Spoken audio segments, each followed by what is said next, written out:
فاتح.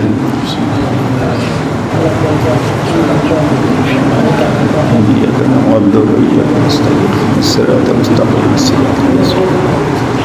غير المغضوب الرجيم. بسم الله الرحمن الرحيم. الحمد لله رب العالمين والصلاة والسلام على أشرف الأنبياء والمرسلين سيدنا ونبينا وشفيع ذنوبنا بالقاسم محمد. بسم الله الرحمن الرحيم. كل شيء أحصيناه في إمام مبين. صلوات اللہ.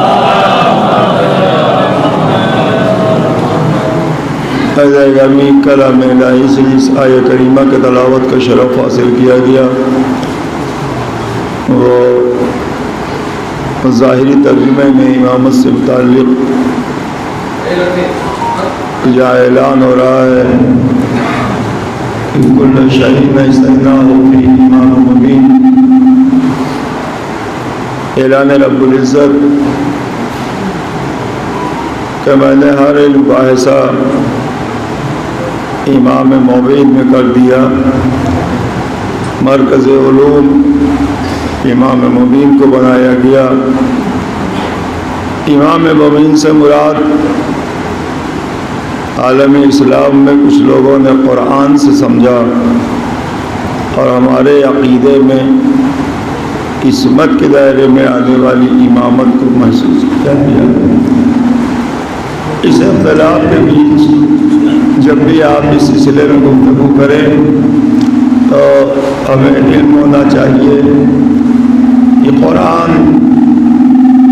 میں ہر خوش و تر کا علم پایا جاتا ہے، لیکن اس خوش و تر کا علم قرآن آپ تک براہ راست پہنچا نہیں پاتا. آپ کبھی بھی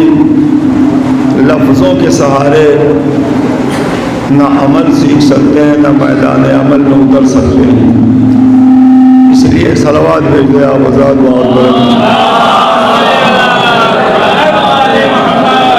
تو گھر میں آتا تھا کہ لفظوں کی تکرار انسان کو کبھی میدان عمل میں نہیں لا سکتی. لفظوں کو صاحب کردار زندگی عطا کرتے ہیں اور پھر وہ کردار لوگوں کے بیچ میں نمونہ عمل بنتا ہے، اور وہی نمونہ عمل بنی ہوئی شخصیتوں سے خدا کا براہ راست رشتہ ہوتا ہے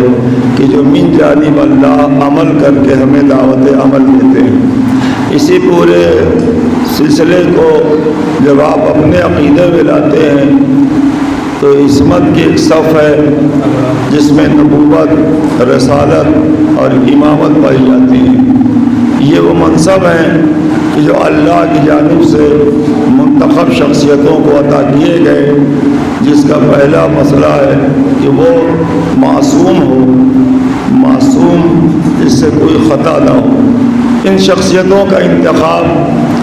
ہمارے اور آپ کے لیے اس انداز میں کیا گیا کہ ایسی پاکیزہ شخصیتیں ہوں کہ جن کا تعلق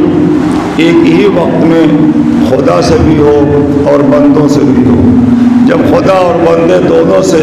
تعلق رکھنے والی پاکیزہ شخصیتوں کو آپ دیکھتے ہیں تو اسی کو ہماری اصطلاح میں کبھی نبی کہا جاتا ہے، کبھی رسول اور کبھی امام کہا جاتا ہے. جب ان معصوم شخصیتوں کا رشتہ خدا سے دیکھتے ہیں تو یہی معجزہ ہے معصوم شخصیتوں کا کہ وہ ایک ہی وقت میں خدا اور بندے سے ملے رہیں. لیکن آپ جانتے ہیں کہ خدا سے ملنا نور پیکر کی ضرورت ہے، بندوں سے ملنا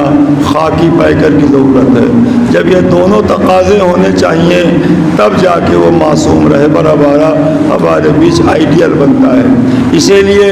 نبوت کے سلسلے میں لوگوں کو شبہات پیدا ہو گئے کہ نبی خاکی ہیں کہ نوری ہیں. ہم جیسے ہیں یا نبی جیسے ہیں؟ جب یہ سوال ذہن انسانی میں یا ذہن مسلمہ میں آیا تو اس کے سب سے بڑی خطا یہ تھی کہ اس نے نبوت پہ صحیح فیصلہ نہیں کیا،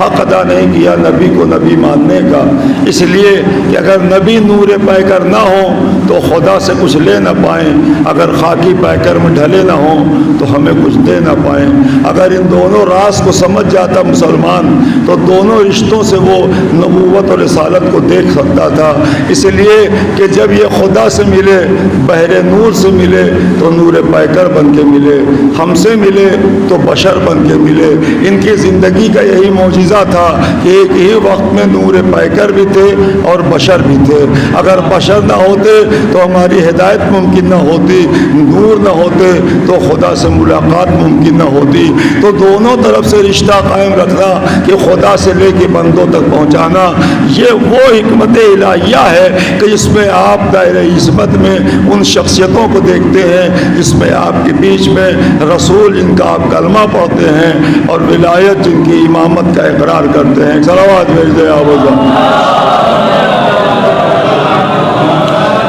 انہوں نے قرآن کی آیات کو اپنی زندگی کا حصہ بنایا۔ ابھی کئی مجلسوں میں اس سلسلے میں گفتگو میں کر چکا ہوں کہ جب بھی دین اسلام پہ گفتگو ہوتی ہے، دین اسلام پہ بحث ہوتی ہے، تو دین اسلام ایک نظام زندگی ہے جو اللہ کی طرف سے منتخب ہے، اللہ کی طرف سے اس نظام کو مرتب کیا گیا ہے۔ اور جب نظام زندگی کی شکل میں آپ اسلام دیکھتے ہیں، اس لیے کہ اگر آپ سے پوچھا جائے کہ اسلام اچھا دین ہے تو ایک زبان سے ہر مسلمان کہے گا اسلام بہت اچھا دین ہے، لیکن آپ جب انگریز کی کتاب کا مطالعہ کریں گے اور اس کا وہ جملہ پڑھیں گے کہ سب سے بہترین کائنات میں جو دین ہے اسے اسلام کہتے ہیں اور سب سے بدترین جو قوم ہے اسے مسلمان کہتے ہیں، جب یہ دونوں الگ الگ راستے دکھائی دیں کسی دانشور کی نگاہ میں کہ بہترین دین کا ماننے والا بدترین قوم بن کے رہے، اس کا مطلب ہے کہ اس نے دین کو دین کی حیثیت سے نہیں لیا، دین کو مذاق سمجھا، اور جب مذاق دین بن جائے تو پھر دنیا کے بیچ میں انسان ہلاکت و ضلالت کا سبب بن جایا کرتا ہے۔ آج یہی وجہ ہے کہ اسلام کا نام تو بہت لیا جاتا ہے لیکن اسلام کے دائرے میں مسلمانوں کی تلاش کی جاتی ہے تو مسلمان بڑی مشکل سے نکل پاتا ہے، اس لیے کہ آپ جانتے ہیں انسان کی خواہشیں دین کو پائمال کرتی ہیں اور اپنی خواہشوں کے دائرے میں انسان آگے بڑھنے لگتا ہے تو وصول الہی بھی ٹوٹتا ہے، وصول انسانیت بھی دم توڑ دیتے ہیں۔ اللہ نے ان پورے وصولوں کو پاکیزہ زندگی اور پیکر میں ڈھال کر جب نبی رسول اور امام کی شکل میں بھیجا تو بتانا یہ تھا کہ اگر اسلام کا چاہنے والے لوگ اس طرح زندگی کے مالک بن جائیں تو اس دین کو بھی بلندی ملتی ہے، مسلمان کو بھی بلندی ملتی ہے۔ جب دونوں چیزیں ہمارے بیچ میں ہوتی ہیں تو آخر وہ سبب کیا ہو گیا کہ امامت کے ہونے کے باوجود، رسالت کی آمد کے باوجود، نبوت کے عقیدے کے باوجود انسان مسلمان تو بن گیا لیکن صاحب ایمان نہیں بن پایا۔ اس لیے کہ آپ جانتے ہیں مسلمان اقرار توحید و رسالت کا نام ہے، صاحب ایمان اظہار توحید اقرار اور رسالت کا نام ہے۔ آپ نے اقرار کر لیا کہ خدا ایک ہے اور جب اس کا آپ اظہار کرنے لگتے ہیں تو مسلمان سے آپ صاحب ایمان ہو جاتے ہیں۔ صلوات بھیج دیں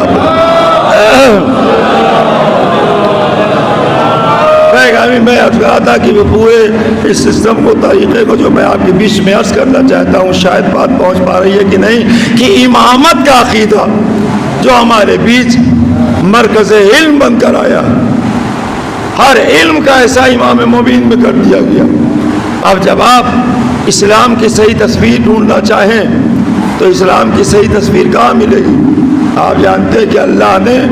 مسلمانوں کو محافظ دین اسلام نہیں بنایا۔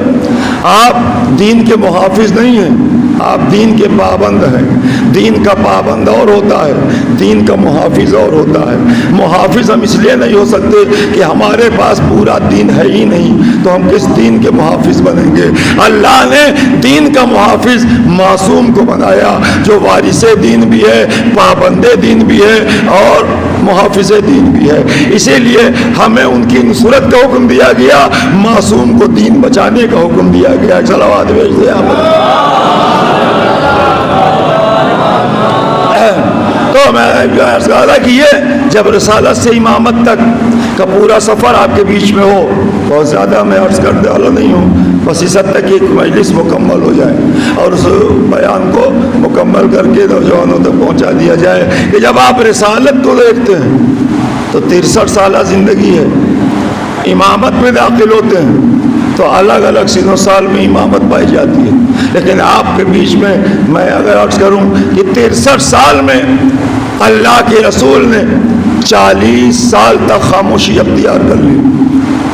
63 سال میں 40 سال خاموش رہے اور 23 سال میں آپ نے تبلیغ دین کا حق ادا کیا۔ کیا آپ کہہ نہیں سکتے کہ یا رسول اللہ آپ کو جب 63 سال زندگی گزارنی تھی تو اس میں سے 40 سال آپ نے خاموشی میں گزار دیے، جسے اگر اپنی زبان میں کہا جائے تو شاید یہ کہا جا سکتا ہو کہ 40 سال رسول کا بیکار ہو گیا، ویسٹ ہو گیا، کہ آپ نے کوئی کام کیا ہی نہیں، نہ توحید کا پرچم بلند کیا، نہ اسلام کا پیغام دیا، نہ قرآن سنایا، نہ نبوت کا اعلان کیا، نہ رسالت کا اعلان کیا۔ یہ 40 سال نبی نے خاموشی میں گزارے کیوں؟ 40 سال کی خاموشی ہی اصل اسلام کی صحیح فکر کا نتیجہ ہو سکتی ہے۔ لوگ محسوس نہیں کرتے اس 40 سال کو مسلمان نے بھی نظر انداز کر دیا، کچھ لوگوں نے بھی اس پہ بحث کرنا چھوڑ دیا۔ 40 سال کی خاموشی اصل میں صحیح اسلام کی فکر پیش کرنے کا نتیجہ تھا کہ ہم 40 سال خاموش ہو کر ایک اچھے انسان کی شکل میں مکے کی سرزمین پر دنیا کے سامنے پیش ہو کر بتائیں گے اسلام ایک اچھا انسان بنانا چاہتا ہے، اور اسی اچھا انسان بنانے کے لیے اللہ نے ہمارے بیچ میں عبادتوں کا سلسلہ رکھا۔ ایک صلوات بھیج دے آپ پیغامی اسی زندگی کو جو ہمارے بیچ میں رسول نے گزاری ہے اسی کا آئینہ بنی ہوئی وہ زندگیاں ہیں جسے آپ امامت کے حوالے سے پہچانتے ہیں۔ ظاہر ہے کہ جب امام کا لفظ ہمارے ذہنوں میں آتا ہے تو ہمارے بیچ عقیدے کی بنیاد پر 12 اماموں کا تذکرہ ہوتا ہے، اور جب 12 اماموں کا ذکر آتا ہے تو پہلے امام سے لے کر آخر امام تک ہر امام کی زندگی آپ دیکھتے ہیں تو ہر ایک نوجوان یہ کہہ سکتا ہے ہر امام مصیبتوں میں رہے، ہر امام پہ مصائب ڈھائے گئے، ہر امام پہ مصائب ٹوٹے، لیکن آپ یہ بھی جانتے ہیں کہ چونکہ یہ محافظ دین اسلام ہیں، انہیں ان لوگوں سے دین کو بچانا تھا، اور آج اگر دین کو پائمال کرنے والے لوگوں کو اور دین کے بچانے والی شخصیتوں کو جب دونوں پہ نگاہ رکھیں تو ہم صحیح طور پہ دین کے حقیقی پابند ہو سکتے ہیں۔ اس لیے کہ جہاں یزیدیت کے طوفان میں دین اسلام کے اصول اڑتے دکھائی دے رہے تھے، ٹوٹتے دکھائی دے رہے تھے، ہر انسان یہ سمجھ رہا تھا کہ اب شاید اصول اسلامی باقی نہیں رہا، بادشاہوں کی ہوس دین کا رخ اختیار کرنے جا رہی تھی، انسان نہ بن کر جانور صفت ہو گیا تھا، اور جب حیوان بن کر انسان مسلمان بننے کا اعلان کر رہا تھا تو اب لازم و ضروری تھا کہ ایسے موقع پر وارث اسلام اٹھے، قیام کرے اور دنیا کو بتائے کہ وہ اصل اسلام کون سا ہے، جس اسلام کو اللہ کی طرف سے نبی لے کر آئے تھے۔ اسی پہچان کرانے والی شخصیتوں کو ہمارے بیچ میں امام کہتے ہیں۔ صلوات بھیجتے ہیں میں نے ابھی عرض کیا آپ کے بیچ میں، اور ایک عالم دین کا مشہور جملہ اگر آپ اس وقت سے محسوس کریں کہ دنیا نے امام حسین سے کہ انکار بیعت پر بحث بہت کی، لیکن یزید کے طلب شدت بیعت میں بحث نہیں کی۔ وجہ کیا تھی کہ یزید اتنا شدت سے بیعت طلب کر رہا تھا کہ اگر آپ بیعت نہیں کرتے تو گلا کاٹ دیا جائے گا اور آپ کو بیعت کرنی پڑے گی۔ اتنا زیادہ بضد کیوں تھا یزید کہ حسین کو بیعت کر دی؟ اگر اس پہلو پہ بحث کرے دانشور تو وہ نتیجہ سامنے آ جائے جس نتیجے میں حسین کا انکار صاف ستھرا ہمیں اور پاکیزہ دکھائی دینے لگے گا۔ اس لیے یزید کی ضد کہ بیعت کرنا ہے حسین کو، اس کا کیا معنی ہوئے؟ آپ برابر سنتے ہیں کہ اگر ہزاروں کے بیچ میں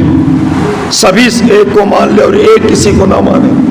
تو پھر ایک کے نہ ماننے پہ اتنا فکر مند انسان ہوتا کیوں ہے؟ اتنا پریشان کیوں ہو گیا یزید کہ حسین بیعت کیوں نہیں کرتے؟ اس کا مطلب یہ ہے کہ طلب بیعت کی شدت بتا رہی ہے کہ حسین کے اندر کوئی بہت بڑی قیمت یزید دیکھ رہا تھا جسے عام انسان تک پہنچانا چھپا لینا ضروری تھا، لیکن حسین کے شدت بیعت کی طلب بتا رہی ہے کہ حسین کو کس انداز سے یزید دیکھ رہا تھا کہ اگر ہزاروں لوگ انکار کر دیں اور حسین اقرار کر لے تو ایک اقرار کائنات پہ غالب آ جائے گا، لیکن اگر پوری دنیا اقرار کر لے اور حسین انکار کر دے تو سارے اقرار پر پانی پھر جائے گا۔ یہی وجہ ہے آج حسین کا انکار پوری کائنات میں اس طرح چھایا ہوا ہے کہ انکار بیعت ہی جرأت اسلامی بن گئی ہے۔ صلوات بھیجتے ہیں۔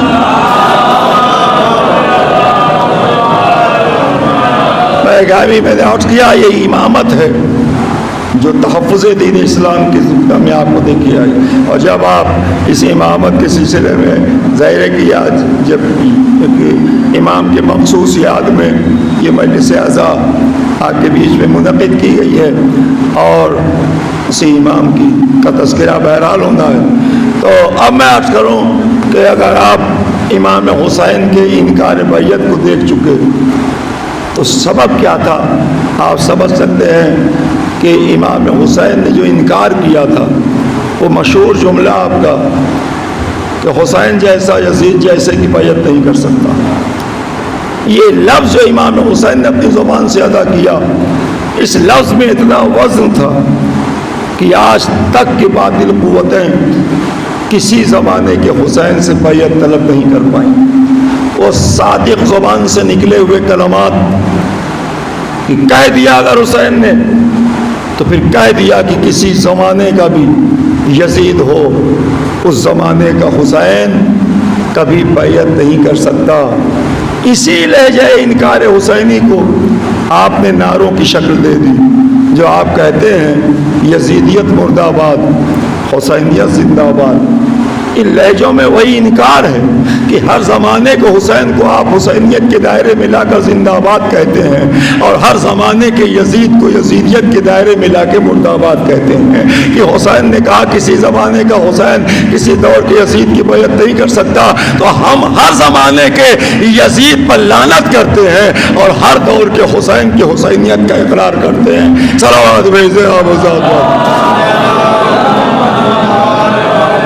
بس ایجانے کی ابھی میں نے بات تمام کی۔ انکار بیعت کے بعد میں اکثر آپ کے بیچ میں ایک نظریہ پیش کرتا رہتا ہوں کہ آپ نے کبھی سنا کسی واقعے میں، کسی جھوٹی کتاب میں بھی یہ واقعہ آپ کو نہیں ملے گا کہ قتل امام حسین کے بعد کسی سپاہی نے کوشش کی ہو کہ حسین کا ہاتھ کاٹ لیا جائے اور لے چل کے شام میں یزید کے ہاتھ پہ رکھ دیا جائے، کہ اگر حسین نے کہا تھا میں بیعت نہیں کروں گا تو میں مرنے کے بعد اس ہاتھ کو لایا ہوں اور یزید کے ہاتھوں پہ بیعت کروا دیا۔ کسی کے ذہن میں نہیں آئی یہ بات، کسی کے ذہن و شعور میں بات نہیں آ پائی۔ لے گئے تو وہی لے گئے جو حسین نے کہا تھا کہ میں سر دے سکتا ہوں ہاتھ نہیں دے سکتا۔ اس کا مطلب کیا ہوا کہ قاتل تو تھے امام کے، لیکن حسین اس شخصیت کا نام ہے جو اپنے قاتل کے شعور پہ حکمرانی کر کے دکھا دے کہ جو ہم نے کہا ہے وہی تم کرو گے، اس کے آگے تمہاری سوچ میں آ ہی نہیں سکتا کہ تم اس کے آگے کچھ کر سکو۔ اسے وقت کا امام کہتے ہیں جسے اللہ نے محافظ دین اسلام بنا کے بھیج صلوات بھیج دیا۔ میں نے بات تمام کر دی اور بار بار جو عرض کر رہا ہوں کہ یہ امامت اور امامت کا یہ سلسلہ کہ یزید کھلے ہاتھوں سے حسین سے بیعت طلب کر رہا تھا، لیکن جب وقت کا حسین پابند زنجیر ہو گیا، اسیری کے عالم میں آ گئے، تو پھر کسی نے قائدی امام سے بیعت نہیں طلب کی۔ یہ حسین کے لفظوں کا وہ دبدبا تھا یزید کے ذہن پر کہ اب کوئی حسین کسی زمانے کا بیعت نہیں کر سکتا۔ ہم اسی امام چہارم کی زندگی پر روشنی ڈالتے ہیں اور انہیں کی یاد میں اس وقت آپ مجلس اعزا برپا کرے بیٹھے ہوئے کہ آپ کے بیچ میں چوتھے امام کا ذکر ہوگا۔ آپ جانتے ہیں کہ امام چہارم جن کی پوری زندگی کے حالات آپ مجلسوں میں سماعت کرتے ہیں، بڑی مظلوم شخصیت ہے امام چہارم کی، اس لیے کہ جب صبر کربلا کی سرزمین پہ امامت کے قدم کو آگے بڑھا کر امام چہارم کے پیکر میں ڈھل گیا تو اس کے صبر کی کوئی حد و انتہا نہیں دکھائی دیتی۔ عزادارو، امام چہارم، ان کے لیے میں 2-3 روایت آپ کے بیچ میں عرض کر دوں تو مکمل چوتھے امام کا مصائب آپ کی نگاہوں کے سامنے ہوگا۔ آپ جانتے ہیں کہ جناب حضرت عباس جب خیموں کو ہٹانے اور اکھاڑنے کی بات آئی اور امام حسین علیہ السلام نے جناب زینب سے پیغام پہنچایا کہ عباس سے کہہ دو کہ خیمے یہاں سے اکھاڑ لیں، جناب زینب نے فضا سے بلوایا اور فضا سے بلوا کے آواز دی کہ فضا جاؤ میرے عباس کو فوراً بلا لاؤ، کہہ دو اگر فوراً نہیں آتے تو زینب خیمے میں بیٹھ کر اپنے بالوں کو کھول دے گی، پریشان کر دے گی۔ حضرت عباس نے جیسے ہی سنا تلوار زمین پہ پھینکی، رخ خیمہ زینب کا کیا اور آواز دیتے ہوئے اے شہزادی، عباس گلا کٹا سکتا ہے، آپ کے کھلے ہوئے بال نہیں دیکھ سکتا۔ عزادارو، میں اس روایت کو اس لیے پڑھ رہا ہوں کہ آپ کے سامنے چوتھے امام کا مسائل پڑھنا ہے۔ حضرت عباس نے کہا میں گلا تو کٹا سکتا ہوں لیکن آپ کے کھلے بال، اس کا مطلب کیا ہوا؟ عباس برداشت نہ کر پائے کہ زینب کے بال کھل جائے خیمے میں۔ دوسری روایت آپ کو جناب قاسم کی ملتی ہے کہ جناب قاسم نے جناب حضرت امام حسین سے کہا چچا جان آپ مجھے اجازت کیوں نہیں دیتے، کیا میرا نام محضر شہادت میں نہیں ہے؟ امام حسین نے کہا بیٹا قاسم تیرا نام کیا، تیرے بھائی علی اصغر کا نام ہے۔ جیسے ہی علی اصغر کا نام سنا جناب قاسم تڑپ گئے اور تڑپ کے کہا چچا جان کیا فوج خیمے میں آ جائے گی؟ 13 برس کا بچہ اس تصور میں تڑپ گیا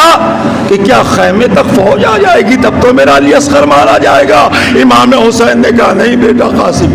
میں اپنے ہاتھوں پہ اسے پانی پلانے لے جاؤں گا، میرا بچہ میرے ہاتھوں پر فرمولا کے تیر کا شکار ہو جائے گا۔ جناب قاسم کو کچھ صبر آ گیا، خاموش ہو گیا بچہ۔ پھر تیسرے مرحلے میں آپ نے سنا کہ جب امام حسین علیہ السلام گھوڑے سے زخمی ہو کے زمین پر گرے، شمر سے کہا گیا کہ جاؤ سر و تن میں جدائی کرو۔ شمر نے عمر سعد سے کہا کہیں ایسا نہ ہو حسین زندہ ہو۔ عمر سعد نے کہا تجھے اگر خوف ہے کہ وہ زندہ ہے کہ نہیں تو تم اپنے فوج کا رخ خیمے کی طرف کر دو، حسین اگر زندہ ہوں گے تو کبھی برداشت نہ کر پائیں گے کہ ان کے جیتے جی فوج خیمے کی طرف جائے۔ جیسے ہی خیمے کی طرف رخ ہوا فوج کا، حسین نے کونیوں پہ بل دیا اور کہا عمر سعد ابھی حسین زندہ ہے۔ عزادارو، 3 روایتیں آپ نے سنی۔ حضرت عباس نے کہا گلا کٹا سکتا ہوں، کھلے بال نہیں۔ قاسم نے کہا کیا فوج لشکر خیمے میں آ جائے گا؟ کہا نہیں۔ جناب امام حسین نے کہا عمر سعد ابھی حسین زندہ ہے، اب آنکھوں کو بند کر لیجئے اور چوتھے امام کے مصائب ذہنوں میں لے آئیے۔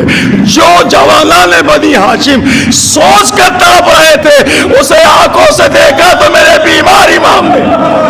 خیمے میں آتی ہوئی فوجیں، لٹتی ہوئی چادریں، کھلتے ہوئے بال،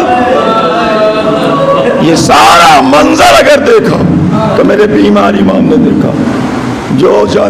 جو جوانان بنی ہاشم سوچ کر گھبرا رہے تھے ان تمام مناظر کو سید سجاد کی آنکھوں کیا کیا نہیں دیکھا بیمار امام۔ عزادارو، کیا یہ کم ہے کہ ایک جوان بھائی کے سامنے 4 سال کی بہن کو تماچے مارے جائیں اور وہ بھائی بہن کو دیکھ رہا، جناب زینب کی چادر چھن جائے، میرا بیمار امام دیکھ رہا۔ عزادارو، اسی لیے آپ سنتے ہیں کہ امام سجاد علیہ السلام جو آپ پوری زندگی بابا پہ روتے رہے، واقعاً بابا پہ رونے کا حق چوتھے امام پر کہ پوری زندگی روتے رہے، اس کے بعد بھی رونے کا حق ادا نہیں ہو پایا۔ اس لیے کہ آپ جانتے ہیں کہ آج 12 محرم کی تاریخ میں آپ بیٹھے ہوئے ہیں، اسیران کربلا کا ذکر شروع ہو گیا ہے، لیکن جب کربلا کی سرزمین سے اسیران کربلا چلے ہیں تو اس میں نمایاں طور پہ چوتھے امام کا جملہ آپ کو یاد ہوگا کہ ہر ذاکر یہی پڑھتا ہے کہ جیسے ہی آپ اسیر ہو کے کربلا کی سرزمین سے چلنے لگے، زنجیر لگے ہوئے ہاتھوں کو پھر آپ نے جوڑا اور جوڑ کر اپنے بابا کی طرف اشارہ کیا، بابا مجھے معاف کرنا، میں آپ کا لاشا چھوڑ کر جا رہا ہوں۔ یہ وہ طلب تھی سید سجاد کی جو آپ کربلا کی سرزمین 11 محرم جناب سید سجاد کا جملہ اور 11 محرم ہی کا ایک جملہ جو جناب زینب نے آ کے مدینے میں کہا تھا، اپنے نانا کی قبر پہ بیٹھی اور آ کر کہا، نانا مجھے آپ سے کوئی شکایت نہیں ہے، آپ کی امت سے کوئی شکایت نہیں ہے، فاطمہ کا چمن جڑ گیا، میرے علی اکبر کی جوانی لٹ گئی، اور محمد کو میں کھو کر آئی ہوں، علی اصغر مارا گیا، لیکن نانا ایک شکایت ضرور ہے آپ کی امت سے، وہ شکایت یہ ہے کہ 11 محرم کو مجھے میرے بھائی کے لاشے سے اس طرح گزارا گیا جیسے میرا بھیا میرا کوئی نہ لگتا ہو، غیروں کی طرح بہن بھائی کے لاشے سے گزر گئی۔ 11 محرم کا جملہ جناب زینب کا مکمل ایک مرثیہ ہے اپنے آپ میں۔ بس ارباب ازا میں چوتھے امام کے ذکر میں یہاں تک آیا کہ قیدی امام گلے میں خاردار تو زنجیریں پڑی ہوئی، قیامت یہ ہے کہ جتنے قیدی ہیں اونٹوں پہ بٹھائے گئے ہیں، یزید کے سپاہی ہیں وہ گھوڑوں پہ بیٹھے ہوئے، اس قافلے میں اکیلا میرا بیمار امام ہے جو اپنے پیروں سے چل کے چلتے خیمے سے نہ نکل سکا ہو، اس امام کو کوفہ سے شام تک پیادہ چلایا گیا۔ اسی لیے اس امام نے کہا کہ جب میں کوفہ پہنچا ہوں تو کوفہ پہنچتے پہنچتے پیروں میں اتنے چھالے پڑ چکے تھے کہ ایک قدم آگے بڑھنا محال تھا، لیکن قدم رک جاتا تو پیچھے سے تازیانوں سے اذیت دی جاتی۔ یہ میرا امام عزادارو سر جھکائے ہوئے قافلے میں چلتے رہے۔ آپ کے بیچ میں ایک جملہ اگر محسوس کر سکیں تو میں بیمار امام کا ایک جملہ آپ کے بیچ میں پیش کر دوں کہ کیوں نہ امام سر جھکائے ہوں، اس لیے کہ اگر سر اٹھائیں تو کٹے ہوئے سر نیزے پہ دکھائی دیں، اگر سر پیچھے موڑے تو کھلے ہوئے سر اونٹوں پہ دکھائی دیں۔ تو غیرت ہاشمی میں ڈوبا ہوا میرا امام، چاہے توق کی گرانی رہی ہو یا ہاشمی غیرت رہی ہو کہ آپ سر جھکائے ہوئے چل رہے تھے۔ باب ازا بس جب امام کے مصائب میں اگر میں آپ کی شہادت کے قریب آپ کو لے جاؤں تو آپ کو معلوم ہے کہ چوتھے امام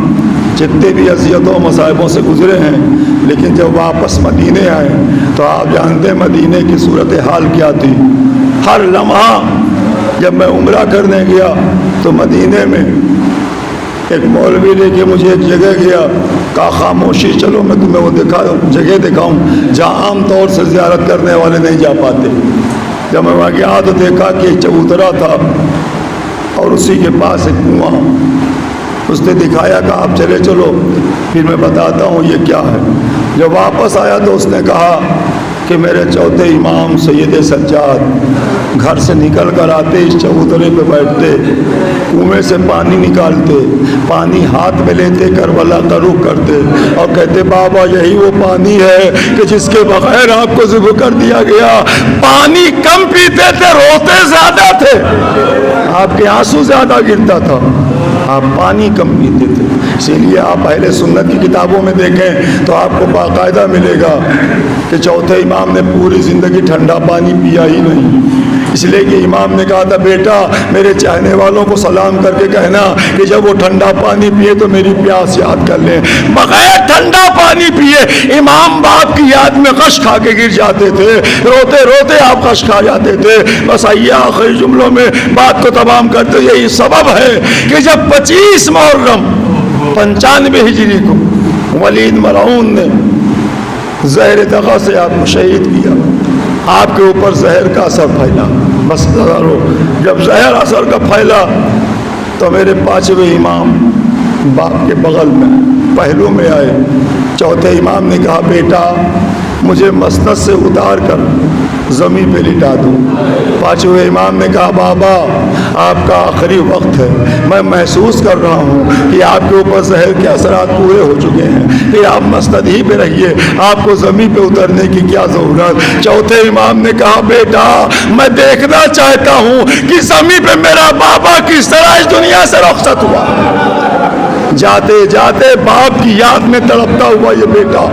میرا بیمار امام عزاداروں بس یہ وجہ ہے کہ جب چودھے امام اس دنیا سے رخصت ہو گئے، پانچویں امام نے غریبان چاک کیا، اس لیے کہ مصیبتوں کو دیکھ کر پانچویں امام ساتھی میں اپنے بابا کے تھے، 3.5 برس کی عمر میں آپ بھی قیدی تھے، اور آپ نے بہت ساری مصیبتیں بعد میں بیان کی ہیں کہ میرے بابا پہ کیا گزر گئی، لیکن بس اس وقت آخری روایت اور بات تمام کہ جب سید سجاد کو پانچویں امام نے غسل و کفن دے دیا، جنازہ تیار ہوا، اصحاب کے ساتھ پانچویں امام ایک طرف کاندھے دیے ہوئے اپنے باپ کے لاشے کو لے کر چلے۔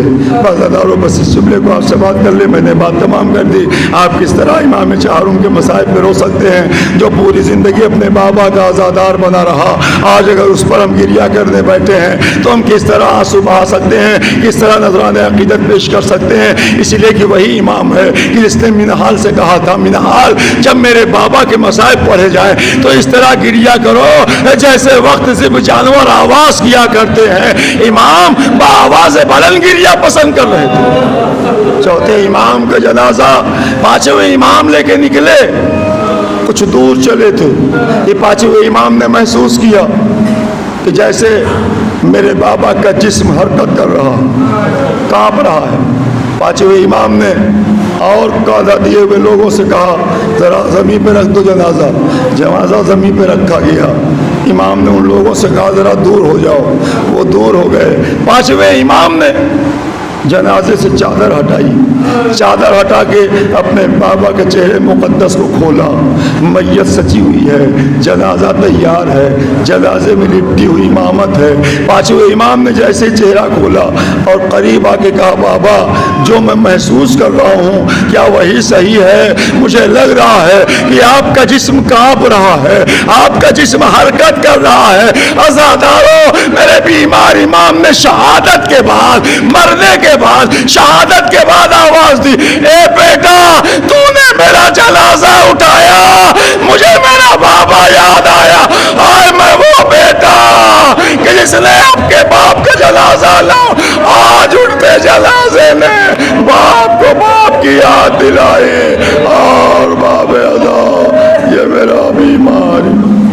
علی لعنت اللہ علی قوم الظالمین انا للہ وَإِنَّا إِلَيْهِ رَاجِعُونَ رَضًا بِقَضَاءِ وَتَسْلِيمًا